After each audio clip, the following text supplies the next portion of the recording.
Ako po si Janet Chua, lumalapit po kay Sir Tolfo Bitag para humingi po ng sustento sa papa po ng anak ko. Mahigit na po 3 taon na po siyang hindi nagbibigay ng sustento. Ngayon, nung isang araw, pumunta po kami ng barangay, pabarangay po siya para humingi po kami ng sustento sa anak niya. Ang sabi po ng anak niya, nasa abroad daw po siya. Ngayon, ang ginawa po namin, lumapit po kami dito para humingi po ng tulong po sa kanya.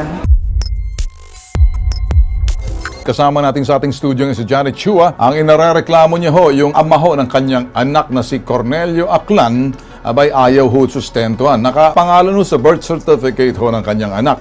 Siya ho ay medyo nag-aalangan ho ang POEA na panghimasukan to hanggat hindi nakasampa ng kaso si Janet Chua. Ito ho sa kabilang linya ho natin si Attorney Batas Mauricio. Ito ho yung ating resident lawyer ho natin ng Bitag Kilos Pronto, ang nag-iisang pambansang sumbungan sa linya ho natin. Ano hong dapat magawa ho natin, Attorney Batas Mauricio? Una pong pansin, makikita po natin na maliwanag sa Republic Act 9262 o yung Violence Against Women and Their Children Act of 2004 at maging sa Republic Act 7610, yan po yung Anti-Child Abuse Law, na pagka ang isang lalaki ay hindi po nagbigay ng sustento sa kanyang mga minor de edad na anak, ibig sabihin 17 years old and below, at hindi rin siya nagbibigay ng sustento sa ina ng mga batang yan, siya po ay nagkakaroon ng pananagutang kriminal.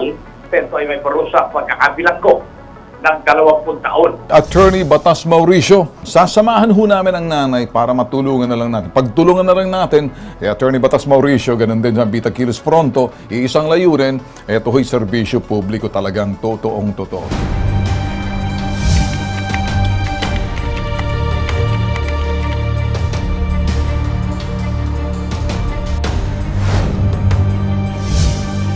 Dito po sa birth certificate na ipinisinta nyo sa amin, merong nakasaad na Affidavit of Acknowledgement, Admission of Paternity. At ito po ba'y kaninong firma ito? Cornelio Aklan. Sa kanya po. Lumilitaw po pala na merong katibayan na itong bata ay kinilala ng ama bilang kanyang anak. At itong katibayan ito sa pamamagitan po nitong Certificate of Live Birth na ipinapakita nyo sa akin ngayon.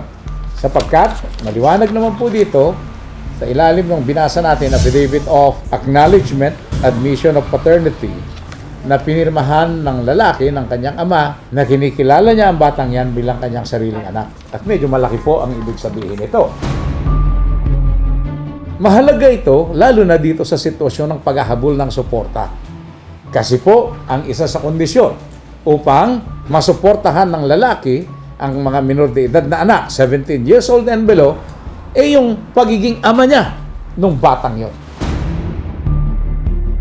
Dahil dyan, meron ng tungkulin ang ama na suportahan ang bata. Sa Civil Code of the Philippines, nakasaad po sa 2 aklat na yan, may kinalaman sa relasyon ng mga magulang sa kanilang mga anak.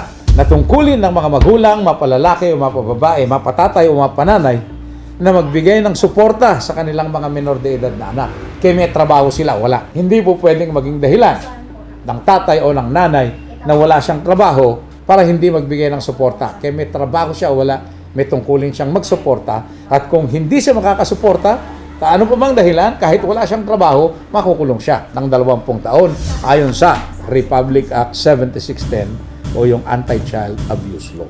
Ang gagawin po natin dito, total may pag-amin ng ama na siya ang ama ng anak, ng bata, na inilalapit nyo para masuportahan, dadalhan po natin siya ng sulat, hihingan natin siya ng suporta, at pagkatapos, pag hindi siya nakapagbigay ng suporta, didemandahin po natin siya.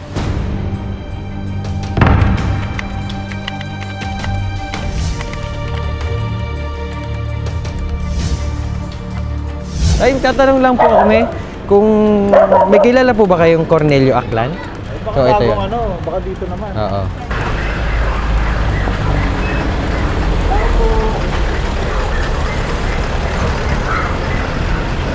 Regarding mo saan yan? Yung Aklan? Sino- Gusto ko po siya, pero wala po kasi siya. Papareceive na lang po namin yung letter kung saan naka-address yung Kaso bahay hindi niya. receive yun kasi hindi naman po kami connected na sa kanya. Wala na po talaga dito siya. Sa ibang bansa na ho siya eh. Matagal na rin ho siyang hindi connected sa amin. Kaya ako lang kasi kayo ho hinarap kasi akala ko may connection dito sa area. Kasi ako ho taga dito. Kaya no, sinabi ho niyo yung ganyan eh kasi hindi naman ho na siya open sa amin. So wala na ho ang connection sa kanya.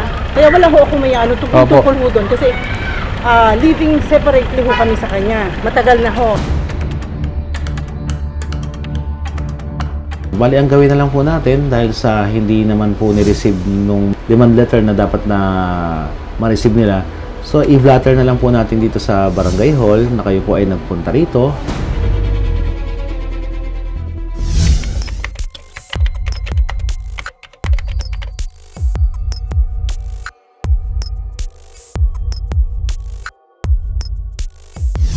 Kaya hindi nagbibigay si lalaki ng suporta dahil yung asawa ang pumipigil.